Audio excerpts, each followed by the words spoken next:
And we are live on the World Wide Web for another edition of the Mangia Cast. Papa, Chris Bisignano, Giant Insider, newspaper podcast, and Chin, my friend. Chin, my friend. Chin. Chin. If you want to get the Mangia Cast glasses, just go to Believe Shop at Believe, and you can get it. What are you drinking tonight? Okay, Papa, go. I went to one of my favorites. A little cab, Josh.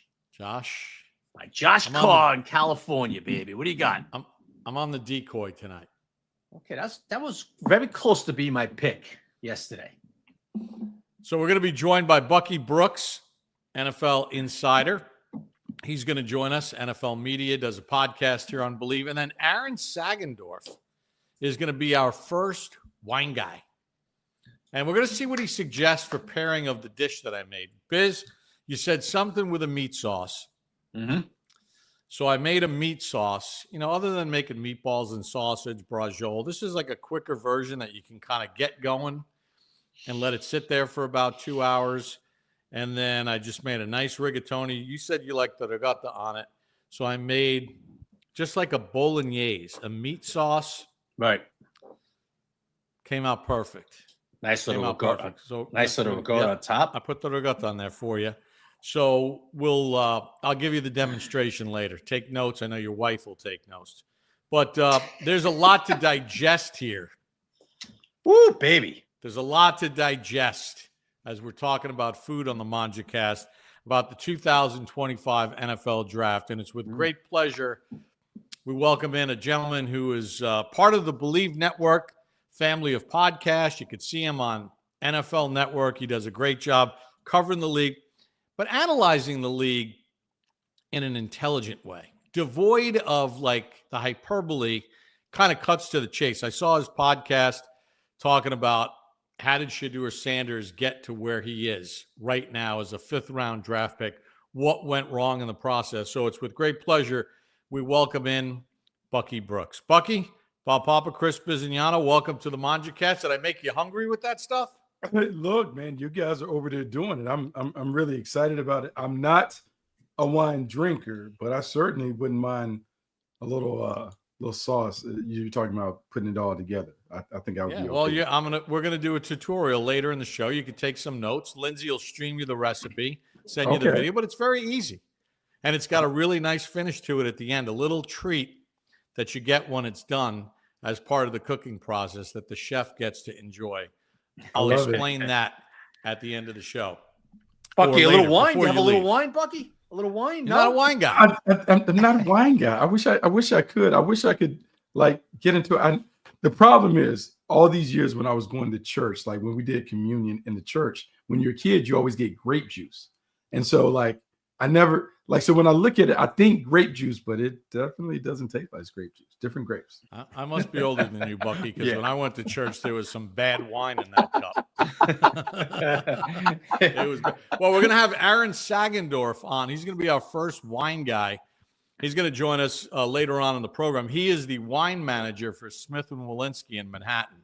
So I think he'll be able to give us some tips. Maybe he could even turn you on to something that might fit your palate a little bit more. But hey, let's talk about your pod, because I thought it was really thoughtful the way you kind of broke it down as far as how we got to this point with Shedeur Sanders.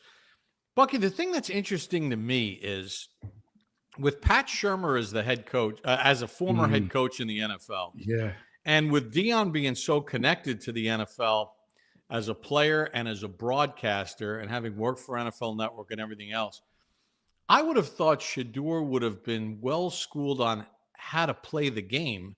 And it feels like it was like Dion 1989 looking at the Giants test, throwing it back on the table. Howard Cross tells the story. And he said to the Giants, "What pick do you have?" They're like 18th. "You're not picking me anyway." And he didn't take their test. It just seems weird that they took this road considering the resources that they had. Yeah, it's a big surprise. I think one of the biggest surprises is after everything was said and done and you talk to people intimately involved in the process, like some of the feedback that you got about how they basically handled the entire process and how their handling of the process basically pissed off a bunch of teams and decision makers and those things. And so when the slide happened, there wasn't anybody there that could provide the magic parachute because they hadn't provided enough answers for people to be confident in terms of doing it. And when we talk about the process, so much has been made of like the interview, right? Hey, he didn't interview well at the combine and those things. But I would say that the process starts in January when you have East-West Shrine Bowl. You have an opportunity to go and participate. You don't do the practices. You don't play in the game. Then you go to the combine. You shrink the number of interviews that you want to have, and then you don't participate in the process. You don't work out or do anything. You have Big 12 Pro Day where we are there. We're covering it. Dion comes on. We have him for a while. You don't work out. You don't participate or whatever. So you leave everything to chance on your showcase, which was okay. And then on the pro day visits, you don't engage in the process. And I think that was eye-opening for me was a clip that circulated around the Giants process last year on Hard Knocks, where they interviewed all those quarterbacks and they talked to Drake May and Jaden Daniels and how Brian Daboll was just really on them in terms of his intensity, what he wanted, quizzing them, play calls, all this, that. If you're not prepared at all, he would absolutely expose you and embarrass you because of the energy and the intensity of his questions and what he wanted. And so when you hear, because the word was that Brian Daboll and Shedeur did not have a good interaction, and some of the other interactions with teams didn't go well, he bombed the process. And ultimately, because on our side, we don't know all of the intimate details leading up to the draft, a lot of us were surprised and people are advocating for him. But then after you hear how he attacked it, you understand why he slid all the way down to the 5th round. Bucky, do you think him not having an agent hurt? Absolutely. See, because one of the things that an agent can do is an agent can make the phone calls, right? Because typically they always have a client or two on every team. Somebody can give the agent the heads up like, hey, man, your guy didn't, your guy isn't, he's rated like maybe 3rd on our board, 3rd round on our board. You might want to kind of like get into the process. And when you call enough teams, you can get a nice sample of where your player really sits in the process. Is he a first day guy? Is he a second day guy? And those things. And then the agent can kind of start to control the narrative. So when all of those the leaks were coming out about coaches and anonymous coaches and scouts talking about them, well, the agent could kind of call teams and say, hey, what's real about this? Okay, we need to clean this up. Let's hop on a Zoom and handle it. So without representation, them trying to do it on their own, it cost them. And I won't even talk about the money. I said it cost him his reputation, which now cost him an opportunity to really not only make a team, but to make his mark in the league. Bucky, like, look, was this by design? Sometimes it was some of these, when he met with these coaches, was this dad kind of, all right, well, this team you kind of like half-ass, at this team you go, I mean, what was the situation? What are you hearing, Bucky, as far as why did he blow some of these interviews from what I heard? And maybe some other ones he did better. Was this by design from his dad? I really don't know, because I think of like how I would talk to my kids about any interview in civilian life and how you prepare, how you go, you make sure you know the team, know all the people that you're interviewing. Like, hey, let's make sure you show up on time. All the things. Like, don't give them a reason. And particularly if I gotten word that this is a very competitive battle with Jackson Dart, Jalen Milroe, Tyler Shutt, all these guys. If they're doing everything in the process and you're not doing it, man, you stick out like a sore thumb. And given the information and the fact that all of those other guys not only participated in the All-Star games, they did the interviews, they worked out at the combine, everything, like, you really had to be confident that you were all the way up there with Cam Ward to do it. And even if you were up there with Cam Ward, the way that he attacked the process was even a little different than the way that Shedeur did. You basically kind of, look, you rested your case and left it to the jurors to decide your fate. And now you're having to kind of make up for it on the back end. And I'm going to say he put himself in a very, very challenging situation, being, look, the 5th quarterback on the Cleveland Browns roster is certainly not ideal. Do you think, Bucky, now, again, they're showing each war room, you know, during the draft, but by the time you get to where Shedeur was picked, you know, the producer's not saying, hold the break. We got to stay. You know, they're just getting through the 5 rounds. So Stefanski and Andrew Berry, they didn't look all that excited. But I don't want to read too much. I want to play fair here. Maybe they were excited before the cameras were rolling, before they cut to him. Or do you think that the owner just stepped in and said, we're taking him? Because to take Dylan Gabriel in round 3 and then to come back with Shedeur in round 5 seems kind of crazy. It is. It does seem crazy. And it feels like, without being able to confirm it, it does feel like the owner probably nudged them to take him. And it's one of those things, like, if you guys have ever been in a war room where you have all of the guys listed on the board, you have the vertical board on the left where it's 1 to 150. You have the horizontal board, which is by position. Let's just say Shedeur Sanders may have had like a 2nd or 3rd round grade on their board. Well, now you're down in the 5th round and his card is way up above everybody else's card. When ownership is there and they're looking, and as a team builder, you're having to explain like, hey, well, who are we taking? Where are we taking? And the owner is looking at this one name that may be hanging way up there. He was like, well, why don't we take him if the value is such, you know, it's such a great value? Why not take him? And so I could see ownership doing that, because if you're going to take Dylan Gabriel in the 3rd round, and man, I can't remember the last time a 3rd round quarterback has been cut in his first year. So now what you're doing is you're taking a 3rd rounder and a 5th rounder. You have Kenny Pickett and Joe Flacco. Let's assume that Joe Flacco is going to be the starter, because the last time we saw him play for them, he was, I think, NFL Comeback Player of the Year. You've created this situation where Dylan Gabriel is going to be on the team. Now Shedeur Sanders is battling Kenny Pickett for presumably the last quarterback spot on the team. Kenny Pickett's had a couple laps around the league, you know, when it comes to it. The other thing in Shedeur, you know this, Bob, in calling games, the 5th round quarterback is going in with about 8 minutes left in the first preseason game. So you're not going to have many opportunities to show that you're better than the guys that you're listed behind. That's why it's such a challenge. And it's really difficult for Kevin Stefanski and Andrew Berry to figure out how to split the reps with so many guys vying for the position. Bucky, that's what's going to be fascinating to me, how he splits up these reps in training camp with 4 guys. With Flacco and Pickett and, of course, Dylan, and now Shedeur. That's going to be quite the challenge to Stefanski. It'll be the challenge, but I think the out is Joe Flacco, right? Joe Flacco's been in the league forever. I think it's probably a conversation with Kevin Stefanski and Flacco early. How much work do you need to get ready for week 1? And then you work backwards, like, do we need to kind of ramp it up? Do we do it in OTAs? Do we have a heavy set of work in training camp or those things? Hey, maybe the first couple of weeks of training camp, we kind of put you on the back burner, let those young guys go. And then as we get closer to whatever the designated game where we're going to play the starters, we insert you. So I would say Shedeur is probably going to have maybe a 2.5 week run to be able to knock off the other guys in camp. And maybe there's a joint practice, hopefully for him, that he'll get a chance to show off his wares.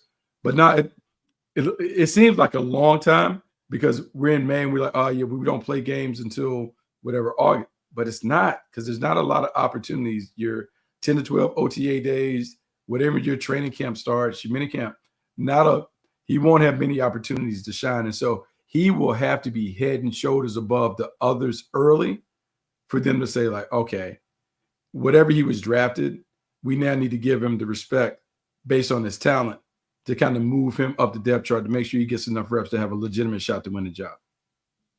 Okay, how'd you feel about them trading out of the opportunity to take Travis Hunter? At least from the people that I listened to, he was the best football player in this draft with the greatest upside and obviously multi-dimensional player.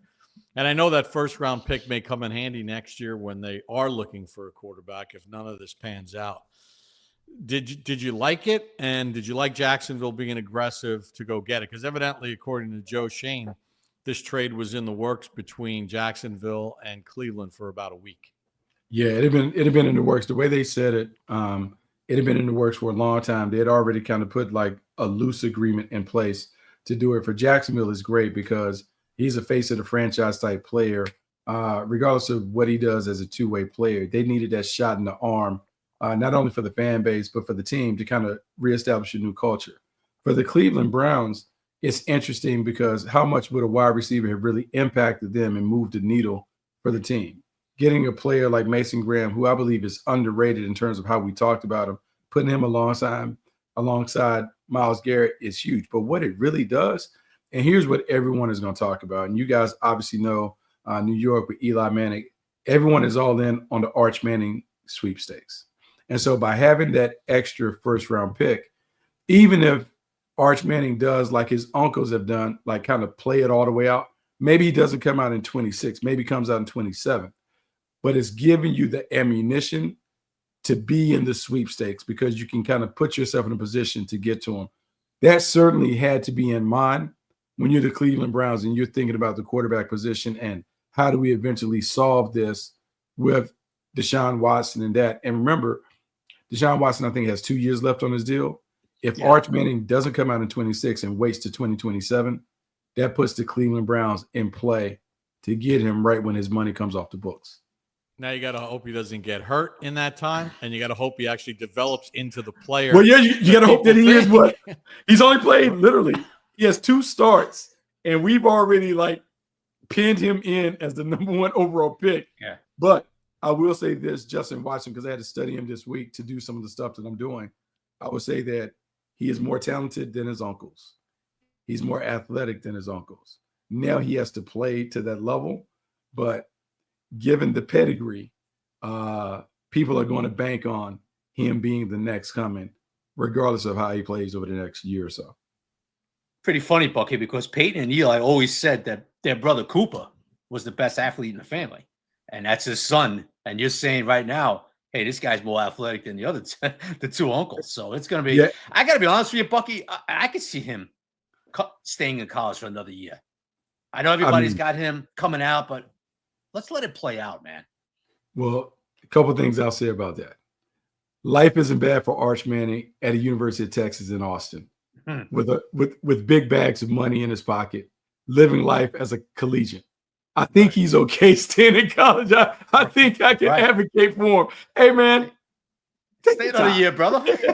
Stay another year, brother. Especially because with the rules changes in the NFL since the new CBA and the way they continue to defend the quarterback, meaning protect him. Mm-hmm. You know, when I was a kid growing up, at 33, you were considered old. 34, you were old. Now it's contract number 3, and these guys are viable into their late 30s and in some cases even into 40. So why would you not stay in, pick up another $10 million from the collective at Texas and ride out the whole college experience? Well, especially given, he's in such a unique situation. I mean, it didn't work out for Shedeur given that his dad had played in the league, but he's in a very unique situation. 2 uncles and a granddad that have played in the league and played in the league at a high level, to be able to kind of lean into their experience, their knowledge, where they would probably tell you, hey, the experience that you get in college matters. So the more games that you play, and everyone knows this, the old Parcells rules, where the more starts you log, the more wins that you're able to get in college, all of that experience matters, and it translates very, very well to the pros. For him to be able to sit and really use it and make a business decision, what is going to be best for my long-term potential and playing ability? Man, if staying in college is that, and they deem that to be the case, why not stay in college? Bucky, what were some of the surprises that you had in this draft? And who do you feel, what teams do you feel, hey, had a real top-level type draft? Well, I'll say obviously the biggest surprise was like the Travis Hunter deal. I don't think any of us saw that on the horizon. And what that did is that kind of upset the apple cart and put a lot of pressure immediately on the New York Giants in terms of, well, what are the Giants what are they going to do? Because remember, this is before we had the Shedeur conversation and what's that going to happen. Right. And I would tell you, like, I was really impressed. I text with Joe Shane after the draft because he actually signed one of my son's best friends, Bo Collins, wide receiver from Notre Dame. And we were going back and forth with that. But then I really look at their draft and I look at what they did. And I'm a believer that the Giants have always won using the same recipe. when their defense is really good, they're really dominant up front. And so you think about Abdul Carter, but then even later coming with Darius Alexander, having someone on the inside to put along. I mean, you just talk about being able to really get after it. Now, you still want to make sure that you have the firepower and the weapons and those things, but then to have the fun pick that everyone was celebrating, Cam Scatterboo. To me, it's just, man, like how much better can it get when you think about it? And the only thing it made me wonder when they elected to go that route, and even with Jackson Dart, because I'll talk about him, when they elected to go that route, I wonder if they get enough time to see it fully come to fruition. A lot of times when they say that people are on the hot seat, you give them the first 8 games, and if it doesn't go that way or whatever. But I'm really curious in terms of how this defense looks, how they're putting it together. And then Jackson Dart, where Joe and Brian Daboll both talked about how he dominated the process. Joe Shane talks about how their process, anyone who has crushed the process has really turned out to be a really great player, whether it's Josh Allen for them or some of the other guys that really did well with Jaden it. Daniels, even though they didn't draft him, he killed it for them. Yeah, killed it. So I'm really curious about that. And if everyone feels that good about the process with Dart, do they have enough time to really do it the way that you need to do it to get them ready? And so the kid came through NFL Network during, I think it was Super Bowl weekend. Daniel Jeremiah and I had a chance to talk with him, kind of give him some nuggets. And he was very receptive and level-headed and those things. To me, man, I think he has a chance. I just hope he's not thrown into the fire too soon, that it really allow him to kind of fully bake out as a young player before they give him that opportunity on the major stage. All right, Bucky, I have a question for you about the Falcons. But as you know, because you do your shows on Believe and do your Jag show, BetOnline is the world's most trusted betting platform. Number one source for all your sports betting action. Baseball in full swing. NBA, NHL Plus. We got the Kentucky Derby coming up on Saturday. Latest odds, largest selection of odds on everything from MLB, NHL, UFC. BetOnline remains the number one online source for all of your sports wagering info. And while you're in between the games, you can go to the BetOnline Casino, Vegas-style games, poker, live casino. BetOnline, the game starts here. Bucky's used to that. Yeah. So Anthony has a question for you. Was Atlanta giving up next year's number one surprising to you when they jumped up and took the Rams spot and gave up next year's one? It was a big surprise in terms of the haul that they gave up. Not surprising in terms of the need that they wanted to address.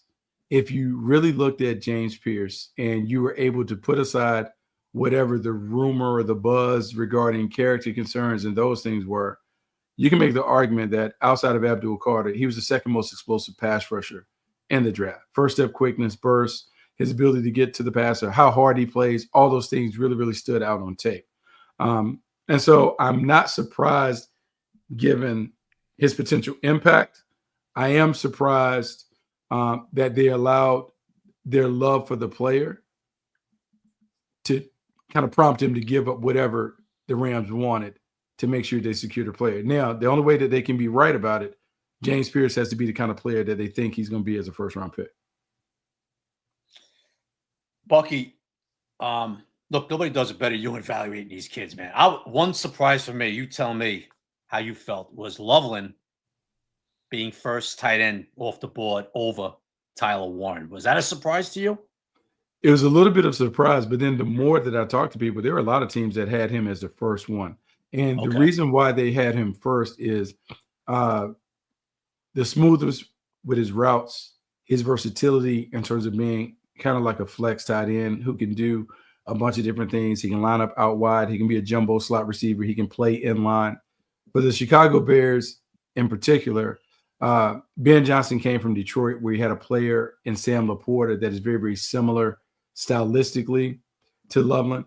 I think that drove it, but they say that if he didn't go there, he was going shortly thereafter. Like there were people that were really on him, and that wasn't being dismissive of Warren, but there's a belief that he was going to make a greater impact as a wide receiver right away, even though we talked about Tyler Warren as a top 10 pick for the entire process. Any drafts leave you really scratching your head where you looked at it and you're like, ah, man. I mean, I kind of look at the Niners a little bit, and I know they won a lot of defense, but it feels like they drafted a lot of players that don't necessarily fit into what we've seen Salah's defense look like in the past. But, you know, who am I to judge John Lynch and his track record for the most part? But any that you looked at that you said, man, I'm not getting what they're selling, they must have an answer that I can't see. Yeah, no, it was really interesting for them in terms of like going all defense. But when you go back and really look at how they got to those Super Bowls, we get fascinated by their run game and the offense, but really their defense was able to overwhelm people. I would say when I look at the draft and the one that kind of stands out to me, I would say that a little bit about like the Vikings taking the guard. I understood that there was a lot of focus that we thought they would take defense, so that was one that kind of stood out. I would say, it's interesting in terms of like the Baltimore Ravens expending another first round pick on a safety when they used one on Kyle Hamilton a couple years ago. Even though I love the kid Malachi Starks, it's just unusual to see 2 first round safeties in one secondary. You normally don't see that, and some people will say it's not a premium position, but who am I to knock them because they traditionally knock it out the park? I would say maybe the biggest surprise would be a Shamar Stewart. And we knew that he was going to be a first-round pick, but the Cincinnati Bengals, who've been really bad on defense, they need someone to either complement Trey Hendrickson or replace Trey Hendrickson, and he is a guy who has 4.5 sacks. And even though we can love the tools and the talent, the production hasn't been there. So where do you get it? So those are some of the ones that stood out. I'm not going to lie. The Green Bay Packers finally taking a wide receiver, Matthew Golden, having watched him go 20-plus years without taking one in the first round. It's unusual, and it's only unusual in terms of all the years and of all the receivers that we've kind of seen come through the league. I'm just kind of surprised that Matthew Golden was the one that made them kind of drop their organizational philosophy to say, hey, we're going to take a wide receiver in the first round. Bucky, the team that shares MetLife with the Giants, man, you talk about an organization that kept it pretty close to the vest, which is totally unlike the Jets previous years. How do you feel? What do you feel about what they're doing? Do you like what Aaron Glenn is doing? Do you like their draft? Yes, I like what they're doing, but I think Aaron Glenn is doing what most coaches do when they come from a situation that's very successful. He's copying the recipe. And in taking Amon Membu, you got to remember that when he was with the Detroit Lions, they had to make a difficult decision. They took Penei Sewell. And Penei Sewell, as a right tackle, was a rough and rugged player. They really kind of set the tone for that offensive line that has really become the foundation of their success. With the Jets, it appears that AG is trying to do the same by bringing Membu in and then following it up with Mason Taylor to give them a true wide tight end. And when we think about how they're building the team, it's about setting up the run game, but it appears to be setting up the run game with Justin Fields also being a part of the run game as a dual threat playmaker. Given his success against Aaron Glenn, Fields that is, I'm excited to see what it looks like because if you have Mason Taylor controlling the middle, Garrett Wilson on the outside, a strong offensive line, and a running game with a defense that has traditionally been very, very solid, it makes the Jets a real interesting team to watch as we kind of see which teams in the AFC East can close the gap on the Buffalo Bills. Lucky, one thing that caught my eye, as soon as the Cowboys made their pick in the first round, I'm like, Will McClay, guy's going to be a star. Because when the Cowboys usually take offensive linemen pretty high, their batting average blows away the rest of the league. Did you like what Dallas did overall? I did. And it's the reason that you talked about. And I'm going to say it's different than Will McClay. I'm going to use this based on Brian Schottenheimer, having played for his dad, Marty Schottenheimer, in Kansas City. And one of the things that we always had in Kansas City, and Marty said this, there would be questions about running back. But as long as we had Will Shields, Dave Zott, and Tim Grunnett, we were going to be able to run the football. And I'm now looking at the Cowboys and how they built their interior three with those guys, and then putting Tyler Booker and having all these ties on the line that are first-round picks that can kind of get after it. They're trying to kind of reestablish who they've been when they've been their most successful. Dominant offensive line that can mash people And then it sets Dak Prescott up to throw it, but not so much, hey, we need to throw it 40 times. We need to be able to have a controlled environment where we can run it, control the game, set our defense up. So I like what they're doing. I just don't know if it closes the gap on the competition because the Philadelphia Eagles, the Washington Commanders certainly have improved, and the Giants are certainly right there with the Cowboys. Bucky, nobody's dialed in more than you. Aaron Rodgers, when the hell is he coming in? And did you like Will Howard? You know, it's interesting because that whole thing with Pittsburgh, because the word got out that Aaron Rodgers was going to kind of be in play. That's why they may have moved off Shedeur and those things. Look, he's obviously, the Steelers are all in on him. Like, they're willing to kind of just wait and operate on his time, which is crazy to think because we saw the Jets operate on his time for 2 years and it didn't work out. But the Steelers are all in, and they're going to go with him. And then Will Howard being a 6th-round pick, normally you don't have a lot of like high hopes for a 6th-round pick just because it's viewed as a developmental spot. But in this situation with Aaron Rodgers being 40+, Mason Rudolph being a career backup journeyman, Will Howard can have a chance. I think it's really important for him to show up and light it up in the preseason. But it's a nice situation for him because as he did in Ohio State, where he managed the game with a very talented cast of playmakers around him, he steps into a Steelers offense that has a lot of weapons with DK Metcalf and George Pickens on the outside commanding a lot of attention. Bucky, final one for me, because you do the believe stuff and you do a lot of stuff as far as the Jaguars are concerned. Obviously, the Hunter thing, I think, with the new stadium and what Mr. Khan's doing with the downtown stadium development and everything else here in this area, the guy is totally committed to this town, this place. What about the rest of their draft? Did you like what you've seen out of Jacksonville to this point? I do. And even after talking, like, I love it even more after talking to the team about why they made the decision that they made with the players that they did. One of the things that James Gladstone got a lot of flack for when he took the press conference, he talked about it's not necessarily about changing the culture. The culture changes when you bring in the right people. It naturally changes by them being who they are. Well, one of the things that everyone told me is that if you look at the people that were drafted, they were guys that opted into all of the things in the process. All-star games, they not only practiced, but they played in the games. They didn't opt out like some guys. Combine, they participated in everything. Were guys that were described as leaders who had a gravitational pull to the players that were around them, meaning they may start working out at 6 a.m. on their own, and you look up in 2 weeks, there are 5 guys working with them. And when you bring a handful of guys like that, like a Travis Hunter, who they told me is still in Jacksonville, he showed up for the post-draft presser and hasn't left. And in fact, he wanted to work out there like, hey, dude, you can't work out because of league rules, but he's still there. They want and you've heard this trend because I think the Giants mentioned it, Joe Shane and Dayball.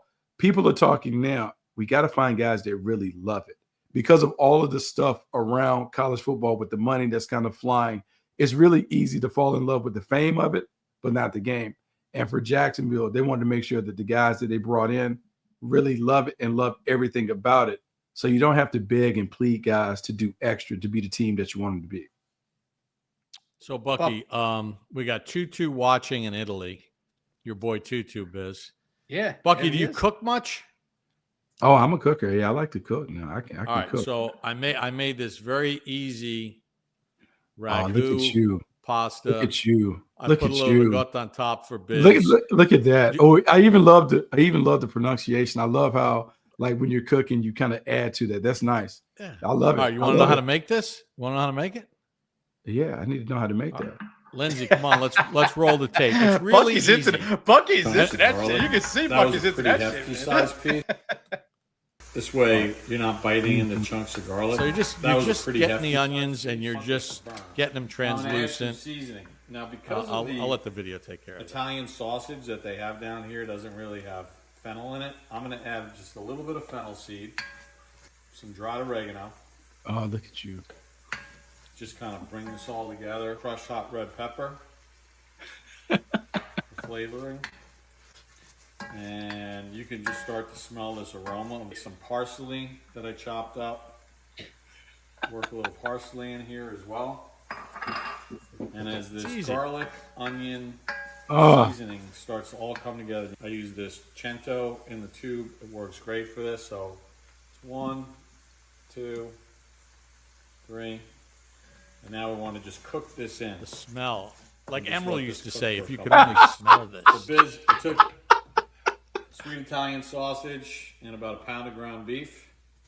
You Now sound like this is all Clemenza. gonna Put my go in. sausages and peppers. And now we're going to brown this up. You want to just break this up and you're going to brown this like you're making an Italian taco. Got the meat, the pork, good and browned. I'm going to just add a little red wine in here. Like that touch, Pop. This down Look a at little him. bit more. Just get the alcohol Bucky, he out. brings his A game, Bucky. He don't mess around. Who knew? Now I'm going to add He's one been hiding can these talents. Cento Oh, crust. our audience knows. I cook every week, Bucky. I mean, I get that, but who knew before you decided to share with the world? Go to waste. Who knew? I'm gonna get that. Now, no Italian grandmother would ever let you let the tomatoes in the can go to waste. So you got to throw a little water in there. That's a little water. Counts. Oh, that's a flashback. And this is going to cook for quite a while. Then I'm going to get my Flora sauce.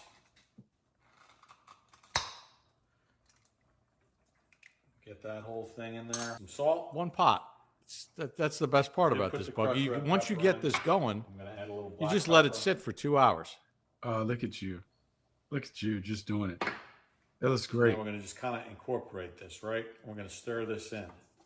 2 small carrot and a piece of another carrot left.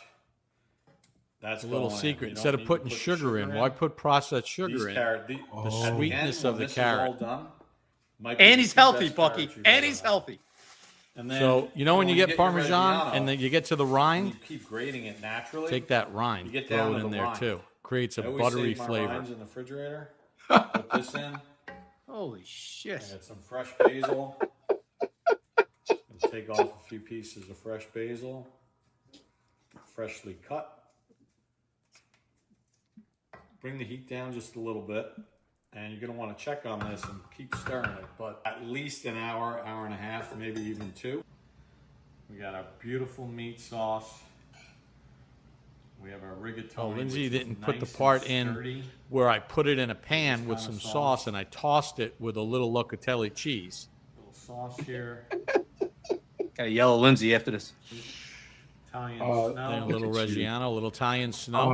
Oh, look at that. Oh man, that looks And that's good. for you, Biz. There's That's the for you, there's the Biz. record at Oh, the end, Bucky. Oh, that was my look at that was my that. little touch at the end, Bucky. I And love Bucky, it. this is the best part right here. Once I got the Basil. basil on there. But when you make this is the chef's Black pepper. taste at the end. Okay. Because Oh, now you the know sauce that is cooked for carrot I 2 told you hours. about, Biz? You take that carrot out. It is the best carrot you've ever eaten in your life. Cooked for like And it's got crunch. But it's got every flavor in it between the pork, the beef, and all the seasoning. Bucky, what do you think? I like it. He has a second career. He's kind of bubbling up. I heard him already mention emeralds. Like I kind of feel like he's feeling himself as the guy in the kitchen. Yeah. Well, we cooked in Vincenzo's kitchen one week. I made my spicy shrimp dish down in Ponte Vedra here. So our next stop is going to be New York City. We're going to take it big time. We're gonna take a show on the road. Okay. Yeah. I dig Oh, it. it's gonna be on the Keep road, going. Bucky. It's gonna be all over. Bucky, we appreciate it. Chin chin. Thanks, man. Chin. It's been great. Bucky, you're the Thanks best. for coming on. You're the best, Great baby. Thanks for conversation. coming Love on. the work. Keep the good work going, man. Big fans. Hey, man. Thanks so much for having me on, guys. You got it. And now Bucky, you got it's a that pleasure, recipe. And brother. if you need any of the recipes, Lindsay could send you a reel of all the recipes, the carbonara, the rustica, the spicy Okay. shrimp. She's got them all edited. That's our gift to Hey. our guests. Hey, Bucky, before you go, I got one last question. Gladstone, is he in high school still? Does his mother know he's out playing football manager? Hey, look, he's always Holy back. shit, Bucky looks like he's 10 years old. He's always back home by the time the street lights come on. We're good. We always have him back. We always got him back Bucky, in the love house. you, brother. I love you, I brother. love it. All right, man. Thank we'll you, see Bucky. Later. Oh man, Bucky Oh, the Brooks. great Bucky make sure Brooks, man. make sure you subscribe to our channel on Believe. Subscribe to Bucky's podcast. His podcast was awesome. His walkthrough of the He's great. Shedeur thing He's that he great. did, what he does with the Jaguars. Yeah. It's just unbelievable. And every week we like to cook on the show. Biz, I mean, you got what you need as far as being able to make. You could make this. I could do that one. Yeah, even I could do that one. Well, maybe. Well, I could do no. But let me tell you something. That carrot part surprised me. Not you eating it at the end. I'm talking about when you mixed it in. So every week you kind of got. What's the matter? What are you looking at me like I'm? Nothing. Go ahead. What were we gonna say? Every week you got, when you make your recipe, when you do your thing on our podcast here, you always throw a little wrinkle that surprises me. Like that. Like, I saw you put, and then when you put the carrots in there, I'm like, what the F? What is that? And you mix that in. I was like, whoa. I tell you, man, every week you have a little wrinkle with your recipe. I've learned from great cooks. So not only family, but I've sat in with some chefs. I've learned some techniques. I've watched a lot of videos because a lot of French, Italian, Spanish cooking, and a lot of other nationalities, they start with what's called the Holy Trinity: chopped celery, chopped onion, chopped carrot. Believe it or not. So it creates that cheese. You take that. So next time you're eating Reggiano and you get down to the end, you can't eat it. Wrap it in some plastic wrap. Just throw it in the fridge. Then it adds a little creaminess to your sauce. I tell you, Pop, every week you have now, a lot of times we talk, privately about, hey, I'm going to make this. I'm going to do this. I'm going to put some ricotta on. But you didn't tell me about, every week I do. And I'm surprised, man. You got a new wrinkle in these recipes. And I tell you, look at Bucky. He's shocked. Like the world is seeing Bob Papa, the chef. I'm at golf. People saw the podcast and people asked me, I didn't know Papa could cook like that. Tuto wants to know, am I drinking a Chianti? No, we got cabs tonight, Tuto. No. I drank Tuto, give us a thumbs up. What do you think of that pasta recipe? Tuto's in a homeland. I know that, but come on, Tuto. No, that's what I mean. He's going to give it. Look at that. Tuto would eat that in a heartbeat. So how do you pair wines with this stuff? I drink mostly reds. I like. Me too. If I want an Italian table wine, I'll go Pio Cesare. If I want to spend some money, I'm a big tea and yellow fan. When I was in Italy, loved drinking it because there's no sulfites in it. I'm a Farniente guy when I want to go big. But we're going to bring in our next guest. This is our first ever wine guy. Because everybody's got to have a guy. And this is the Mangia Cast. And the Mangia Cast got to have a wine guy. Got to have a wine guy. So Aaron Sagenorf joins us here on the Mangia Cast. Aaron is the wine manager at the great Smith & Wollensky in Manhattan. So that's a big, big job. So we got a chin Aaron. Aaron, chin. Chin. What are you drinking? Because I'm guessing it's better than my decoy. Yeah. Actually, I got a Cabernet Franc from Sonoma, from Napa and Sonoma, called Ashes and Diamonds. Cabernet Franc is kind of starting to take off a little bit, so I've fully leaned into it, and it's a different grape, and it's nice in between Cabernet and Pinot Noir. I didn't realize. I'm going to ask you this question. So yes, we've got pork and beef. We've got a little ricotta on top, a beautiful, nice thick tomato with some rigatoni. What would you pair with this? Even though Smith & Wollensky's a steakhouse. That's all right. We have Italians, we have Cabernets, we have a little bit of everything. I actually brought a couple. I'm actually in the wine room at Smith & Wollensky right now. We're actually in the basement. I'm guessing there's a big lock on that door. there is. What do you got? Two armed guards? Yeah. Lock and key. Yeah, we have about 12,000 bottles down here. So it's a little bit crazy. We just did our monthly inventory and I had to count every single one. But to answer your question, you could do whatever you want. I like to make wine as accessible as possible. It doesn't first thing is what you like the best. I could throw some recommendations at you, and that'll be good. We'll go south to north. So the first thing I'd probably do is a bottle called, I'm gonna see if you can see that, Contrada G. Contrada. This is out of Sicily. So it's a Nero Mescalese. My real homeland, Papa. My real homeland. Hey, I'm a quarter It's a Sicilian. narrow Mascalese. It's one of the native grapes of Sicily. It's about halfway up on Mount Etna. It's a nice little combination. Good tannins. You got the good acid as well, so it pairs both with the fat and the acid of bolognese. Even though it's not from the same region, you can still mix and match. From the same region, I like to pair a lot of things, especially in Italy. They've been doing it for thousands of years, right?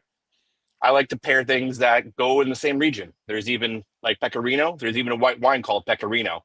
It actually kind of tastes like Pecorino too. So, but if you're going up to around your area with Bolognese, you probably do a nice Barbaresco. A little Odero Barbaresco. So that's a good mid-price wine. I've been writing them down. I can send them all to you. Now, funny enough, Bob mentioned one, and yellow. No, I sold my last one today, so it's all gone. But I got the Pio Cesare. I love it. You know what? I like a Pio Cesare as a daily, your go-to wine to have around and have it ready to go. You sold your last tea in yellow? Oh my goodness. Yeah, my last one. I just had to talk to my distributor and see. There's supposedly 400 cases coming tomorrow into New York City. So hopefully they're on allocation. So hopefully we get our 3 6-packs, which will be really nice because I've gone through all of that. If you want to step up from there, you can always go Sasakai if you want. So, which is yes, I mean, it all depends if you have first round money or 7th round money, right? So there's something for everyone. Aaron, I know your dad really well, so does that count for me at all? Oh, absolutely. Okay. We charge you double if you know him. So, AKA tomato. I call it AKA tomato. Okay. Hey, Aaron, you're a Giants fan, buddy. I mean, what are you doing with this Jason Kelsey imitation? What the hell are you doing to me here with this? You look at Jason Kelsey here. This is my scaring me with that look. What's going on? I'm getting flashbacks of Kelsey blowing us off the line of scrimmage. What are you doing? Yeah. it just kind of evolved on its own. It's funny enough. This is my second time here at Smith & Walensky, and the first time I was here from 2004 to 2012, it was the Yankees. We weren't allowed to have beards. So now now you're coming back, and it hides the fact that I either have 2 or no chin. So it kind of works for me. Plus, so when was the beards allowed, Aaron and Smith & Walensky's? I actually started it. Towards the end. Some weight. Yeah. So the Yankees copied you, and they allowed the beards this year because of you? Saying yes, I'm not saying no, but the way it's going. So it interview somewhere else one asked me, how attached are you to the beard? I said, it's on my face. And then it kind of stuck, and then they never asked again. So so the whole Jason Kelsey thing, I think I might have had it before him though. So I'm not 100% sure. He might be copying me. Aaron, take us up the coast. We'll go up to Tuscany and all that. Give us your go-to. All right. From there, we went to Barbaresco. We did the Pio Cesare with the Barolo. Okay. So we kind of covered a little bit of everything. If you want to go to Piedmont, we could do that too. But I know a little birdie told me that some people are big fans of Cabernets. So yes, I think my first question was correct. Yeah. Yeah. I think the first question got I that had. one right. Yeah, you followed. I recently drank my last bottle of 98 Farniente. Ooh, well, I got actually right here. I got a little 21 and 22. If you want a little Farniente. That's not table. That's not wine to just have around the house. Sometimes you do, sometimes you don't. I mean, if you, it's kind of funny. I've had wine around pretty much all my life, and sometimes those wines that you think you shouldn't drink, you should. I mean, it's all meant to be enjoyed, right? It's pretty to look at, but it's even better to taste. I'm a big proponent of that. I had some wine by myself for almost too long, and you almost wasted the opportunity thinking of a special occasion when you just pop it open and do it. Every once in a while, they say, let's do it and see what happens. But speaking cab, I saw that the Josh was a little light when you put in the bolognese. I was wondering where the rest of it went, first of all. You do a little bit for yourself, a little bit for them, right? No, But that wine had been sitting around for a while, so you can cook with it. It wasn't you couldn't absolutely. really drink it, but you can No. cook with it. Yeah. A couple, like I said, there's a little bit for everyone. If you want to go cab wise, we'll start off with Diamond Creek. It's a small producer out of Napa. They make 4 different wines. Now, the funny part about them is they're so small, but they have 3 different kinds of soil, and each one tastes different, even though they're 30 feet apart from each other. So that's a big, kind of bigger one. It has a lot of tannins, a lot of structure, good gravelly meadow. It tastes a little. What's that? I'm writing all this down, Aaron. Go ahead. All right. Then I have 2 really big favorites, both out of Sonoma. Right now, first, of course, is Jordan. Jordan does a really good job for years and years and years now. Jordan, they only do 2 wines. They do a Cabernet and they do a Chardonnay, and that's it. And they've been so consistent throughout all the years that I can never not recommend Jordan. A new up and comer that I have is a little smaller bottle, a Magnum. I have a thing called Knightsbridge. They're fairly new to the game, but they have a lovely vineyard up in Knights Valley, which is a little part of Sonoma, and they're doing some nice Cabernet blends that goes perfect with that pasta as well. Especially with by the way, I never seen the carrot trick before. I've always diced my carrots and put them in. Every week he's got a surprise for me. Aaron. I could have saved a lot of time. But just putting the carrot in. That's right. That's a really good trick. Aaron, yeah. So I'm sitting there with my chicken Milanese, right? Yes. I need a good wine. I need a good Cabernet with my Milanese. After Papa makes it nice and flat for me, and he puts everything on for me. I made it for him a couple weeks ago. Okay, he made it for me. And a piccata. Looks good. And then when I head down to Ponte Verde, he's gonna be making it for me, and he's got to do it right. I'm gonna fucking yell at him. Okay. Yeah. It's like the park side, right? Yeah.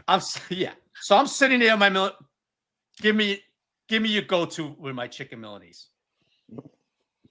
Why do you like cab? First of all, this is the questions I always ask my guests. Why? Why do you like palate? I don't know. Just that's the palate. Do you like it because it's big, it's full? You like the tannins on it, like the aftertaste?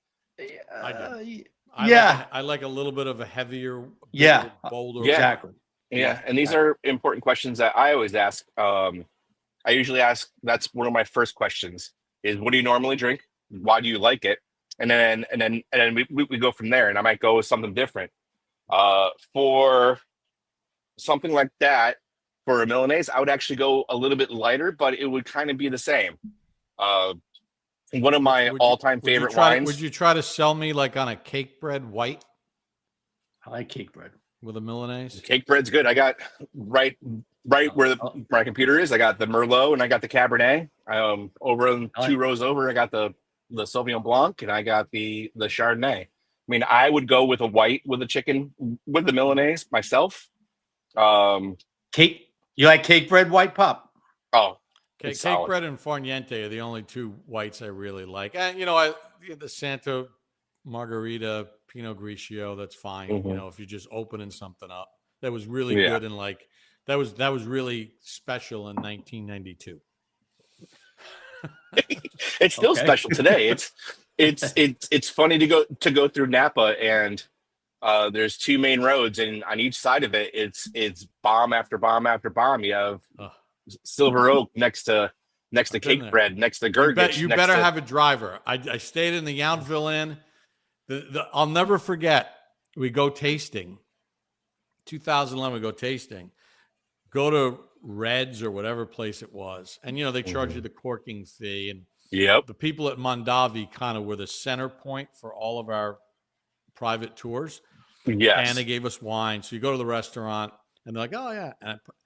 And after all day of tasting wine, I'm like, "Can I just have can I have a Coors Light, please? Can I just have a Coors Light? I can't drink any more wine." I did pretty much the same thing. I was out for a week last year, and I went out by myself. I did stay at Knightsbridge, and I actually brought a hammock, and I stayed in the. I hung out in the vineyard and just had a bottle of wine myself. And sometimes you got to take a day off when you're out there and just not go full out all the time. So going back to, I would ask you to try something else. And this was a little Spanish wine. A big producer, a pretty good name there is Raul Perez. And that's a wine called Mencia. It's native grapes out of Northwest Spain. And I think it has what you're looking for without being overpowering. I think a cab might go overpower that, but this is a good medium to heavy body wine. It has the great acid, it has great long dusty finish. I think you're really looking for there. And it has a little bit of high points, so it would mix with the citrus really nice. Aaron, somebody told me about you had a very interesting lunch with Phil Sims Yes, years ago. yes. Tell Bob the story you got with Phil Sims. Phil Sims. So, those of you that don't know my dad worked at ESPN, and I used to go in on the weekends with him. And so this was early 90s. I think Phil just retired, and I think his first media job was with ESPN, if I'm not mistaken. It was. Yep. And so I already knew Chris Berman at the time, and I knew a couple of the boys, and Phil shows up, and Phil taught me one of the greatest practical jokes of all time. He took a poor PA and did this practical joke where you have to have a piece of paper, put some X's on it, pretend you're skiing, and you trace it with your eyes open, trace it with your eyes open. You sure you got it? Yep, I do. Don't hit any trees. And so Phil did the whole thing with a PA, and he says, okay, now close your eyes and do it. As soon as he did and started tracing, whacked him right in the head and knocked him ass with a tea kettle, and watch out for the trees. That was my introduction to Phil Sims. Hey, I just got a text from my buddy Vincenzo Grande, who owns Vincenzo's. I cooked in his kitchen a few weeks ago. He's got all the Jaguars in there tonight down here. He served me Austin Hope, which I found very interesting. Have you tried Austin Hope? I have not tried Austin Hope, but I could definitely take a look at it and see. It's a mid range. I know you guys are gonna have to mark it up, but like for if you want to spend a little extra and have a nicer bottle in your house, I thought the Austin Hope kind of hit a lot of good notes. Absolutely, like we talk about Farniente all day long, and that's that's gonna be $200, $300 sometimes, depending on if it's Napa or Oakville. But my favorite bottle, which I showed before, the Ultrea, it's $20. It'll be $20 in the stores. So there's always value to be found, but the hard part, especially as a consumer, when you're not in a restaurant, is picking a winner, because there's just so much information out there, and there's so many bottles of wine to try. Biz, you write that one down, because I'm gonna go check Hope? that one out. No, the Austin one that Hope? he just said. No, the one Ultra? that Aaron just said. Yeah. Yeah. The Ultra. The Ultra. Yeah, the Ultra. Yeah. All right. Dude, I have like five different ones here listed. I'll hold that bottle up one more time. All right. So we have the front here. Yeah. Okay. All right, and then a little more information in the back, where it's from, the region, all that kind of fun stuff. Beautiful. Hey, So- I have a question for you. Yes, sir. Our producer says when you're done, take some pictures of the bottles. So when we repost Oh, this, absolutely. we Yeah. can put them all in, all the ones that you did. But Mhm. so you're the wine manager in Smith and Walensky, and I want to find out how you got into this to start. But when you go in, right, you get people that are coming in different price points. Some people are in on expense accounts. Other people are like, you know what? I've always wanted to go to Smith and Walensky. We're going to splurge tonight. You're the guy that they need to guide them to a wine that is going to enhance their meal, because you know the menu, you know what you have downstairs, and are not going to make them leave feeling like we just blew the month's budget and the kids can't sign up for this camp. It's a lot of pressure. It is. I would imagine that you face. What are the steps that you use to try to guide people to a wine that makes them feel happy that they spent a little extra, but not have to put a second mortgage out on their house, for those normal people that come in? I think it goes back to the two questions that I ask, which is, what do you normally drink and why do you like it? My follow-up is always, what do you want to spend? And I usually do that in a way. If it's a bunch of finance guys, I go, do you have a Silicon Valley account or you have a Chase account? You know, do you have, or in football terms, you have first round money or 7th round money? You have to, at some point, especially in this time and this place, you're going to have that kind of that difficult conversation about it. And once you hear what they usually drink and what they normally drink at home, then you kind of gauge on that. And then you usually have what I call, especially with the servers, I call it your 3 pocket wines. And they're at 3 different levels. You can have it between 100, from 100, 125 down, like 125 to 250 and 250 to 500. And then if you get those big guys or girls that know what they're talking about, you go above that. But it really comes down to trust in the person who's picking the wine for you. It helps to have a little bit of personality with it and have a good conversation about what they want their experience to be. I think that's what comes down to mostly is not just the wine or the food, but the whole entire experience. I want to be accessory, not a main point to a dinner. And so I don't want the pressure. If we're reaching for a number, I don't want the pressure. I'd much rather back off that maximum number you gave me and give you something that just has just as much value. Sometimes you can push that number a little bit and say that, hey, this is a little higher, but it's going to be worth your time. But it really comes into having that trust. So, well, that's got to be pressure, huh, Pop? Like when a first round pick walks in and he's right. What do you suggest? And Aaron's got to come through. I think the bigger pressure is when the couple comes in and they finally got someone to watch their kids, and they're going out for a night on the town, and they're going to have a nice dinner, and they say, you know, for me, like back in the day, let's go to like the mid to late 90s, you know, an expensive bottle before I got into red wine. For me, an expensive bottle of red was Jordan. I think at the time it was like $45 a bottle. Right. That was the expense. That was my range. And then I went to my favorite Italian restaurant in the world, Benito's in Union, New Jersey. And a buddy of mine had pre-ordered a bottle of Dom Perignon. And I don't like champagne. And I said, hey, can you get me a bottle of red I'm not paying for this, that's comparable. So I only knew Jordan. So I went and I saw Opus. I heard Opus. Right? So Opus. Okay, the prices match. I'm going to have the Opus. And the waiter, who was really well-versed on wine at the time, and the owner came out and said, Mr. Papa, we have a bottle of red. It's a limited bottle. We only get a few of them.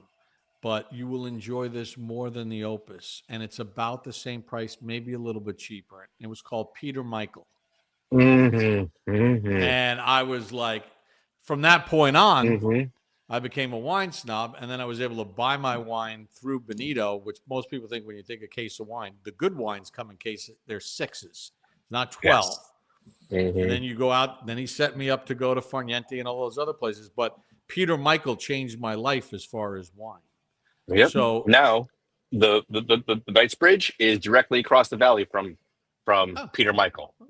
Right. And so that's how'd you get into Peter this? Michael. Yeah, how did you get into this, Aaron?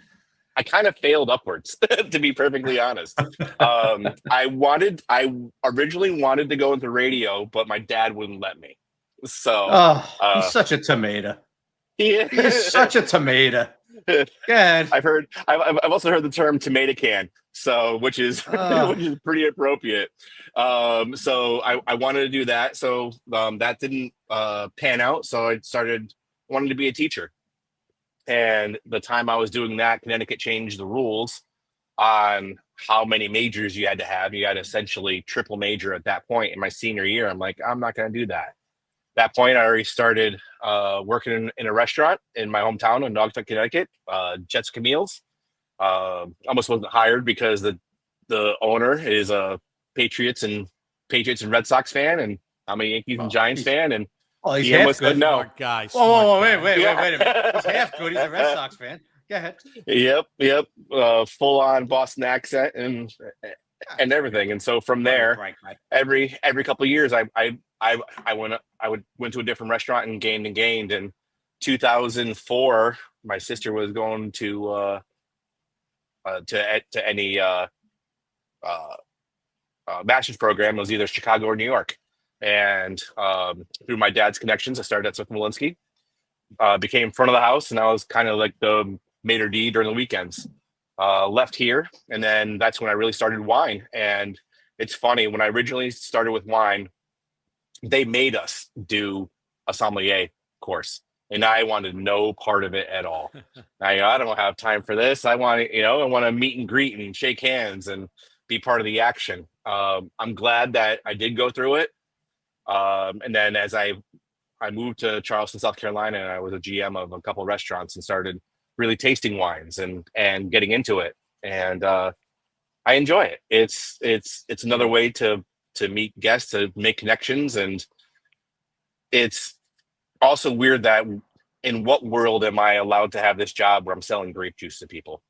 Like it's kind of it's a little bit insane to me still. I still kind of pinch myself every day, but Smith & Wolinski has been my forever home. And last year I was living in South Carolina, and one of my friends is the assistant general manager here, Ryan Isley, and I said, "Do you want to get the band back together?" And 2 months later, I moved back to New York and became the wine director here. And so it's been a pretty magical ride within wine. And it's interesting because one of my sons just graduated College of Charleston back in May, and the food scene was incredible. It's a very for us Northerners. Yes. Yeah, you think, Charleston, you think there's like a whole cool food scene developing in Charleston. Yes. That's kind of, it's underrated, isn't it? There's I think a lot of people know, and the higher end restaurants are almost impossible to get into. I mean, it's just is hard to get into some of the restaurants here in New York City. They've really done a really good job in not so much recruiting, but attracting the people that are in the food industry. I know a couple of people that have restaurants here that have restaurants down there as well. And I think it helps that the city is gorgeous. It is an absolutely beautiful city.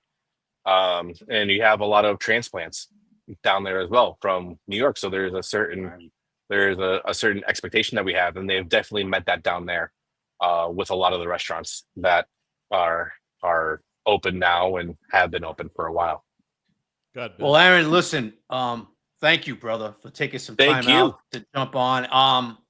You got to get a big Giants question. Get him a Giants question. I'm leading to this. You sound like you were wrapping it up with him. You see what I got to deal? You see what I got to deal with, Aaron? He's got a giant. You know what? On. He's got commercial breaks to deal with. What I got to deal with? Yeah. I mean, the guy's the voice of the Giants for 30 years. Now he thinks he can just shoot his mouth off every 2 seconds. Aaron, first off, it's nice to speak to finally an intelligent Sagendorf, unlike the one I usually speak to. No, I'm only kidding. I love your dad. Yeah, I love breaking his chops. So many times he texts me during Giant games, I have to be like, Bob, calm down. All right. So, what did you think? Before we wrap it up, what did you think of the Giants draft? Were you happy? Did you like what they did, what Shane did, and give us your feelings on it? I am very happy. I think the best comment that I saw flipping through social media is they got a bunch of lunatics. And I think we need to bring that back a little bit. I mean, especially me growing up in between 86 and the 90s, the cast of characters that they had there that were there to play and gave it their all, from Steve Diassi to Pepper to Carl to Gary Reason to that defense to the offense. I mean, it was tough as nails. It's nice to see that come back, and it's exciting, especially with the gentleman that they drafted this, and the culture that is changing in there now is really impressive. I like to see them operate as a team, and it's going to be.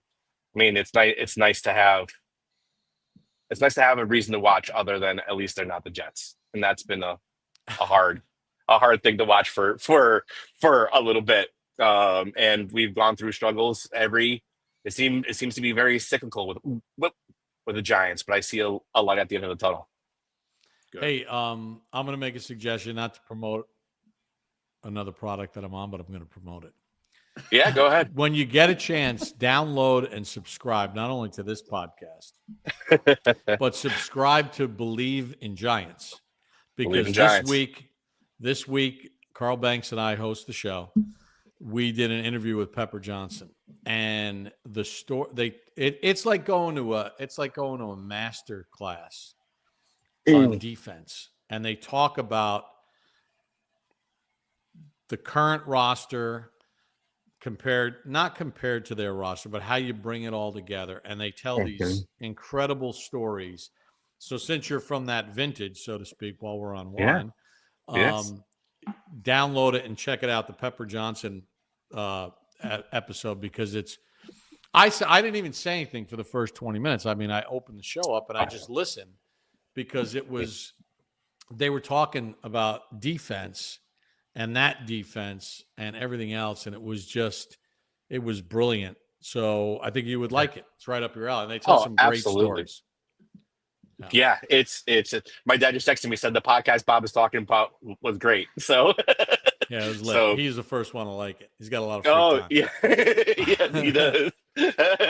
Aaron, hey, boys, it's a pleasure. Aaron, Pop, Aaron, speak to your bosses there.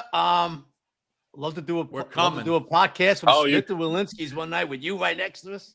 Oh, I would love nothing more. Listen, that's one of my favorite things about here too, is the sports stories that I've heard from first person, whether it be the Giants. I know during the Coughlin era, we signed Plexico here. We signed Jesse Armstead here. It's near and dear to my heart, the sports history that's here as well. I mean, that will be you guys are always welcome.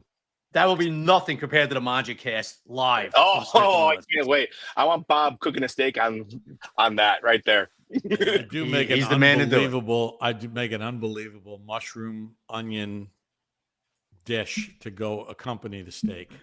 Oh, my favorite. It's off the hook. It's off the hook. Underrated by the way. Onions and onions. Yeah. Oh God, it's caramelized. It's silky smooth, and it's a little parsley just to take it up a notch. Touch of color. Yeah. But anyway, Aaron, you're the best, baby. Thank you. Boy, absolute pleasure.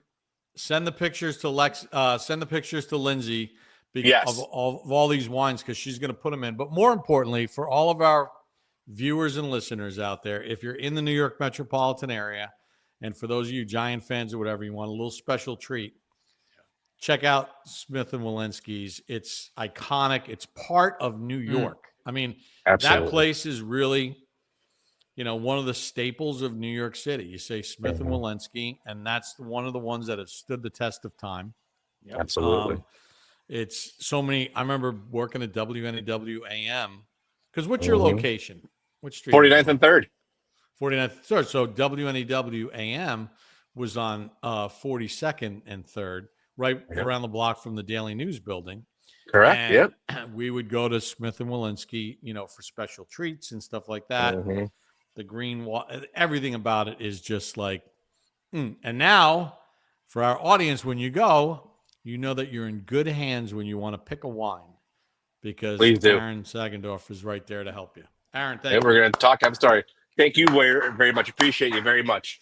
Aaron, chin, my friend. Chin, boys. Here, let me get mine. Chin. I need one of those fancy glasses. We got to get Aaron a Mangia Cast glass. For those of you who want to buy a Mangia Cast wine glass, just tell them to get it, Bob. Shop right there. All right. Right there. Perfect, boys. We'll see you soon. Thank you. Thank you, Aaron. All right. Biz. Yo. We got Italian. Tutu is texting or sending messages with Florian Cortese. I'm trying to read this. Cortese says something before. Tutu la mia madre in alta Santa Efimia. Look at this. Now we're invited to the homeland from Tuto. He says we're invited for dinner. So here's Florian Cortese. I grew up on the streets. I grew up on the streets of Brooklyn, moved to Passaic County when I was 10. So I'm here in the right. Oh, it's so great hearing the right, easy to pronounce. Well, here, let's say it. Come on.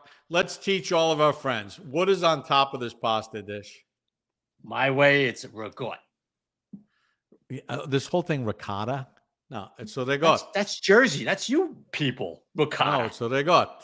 It's ricotta. Okay. Florian knows what I'm talking about. Have you Tuco ever made your own? No, Maybe I'll make that next week. It is so easy to make. All right, I'll take that. Dude, it is so easy to make.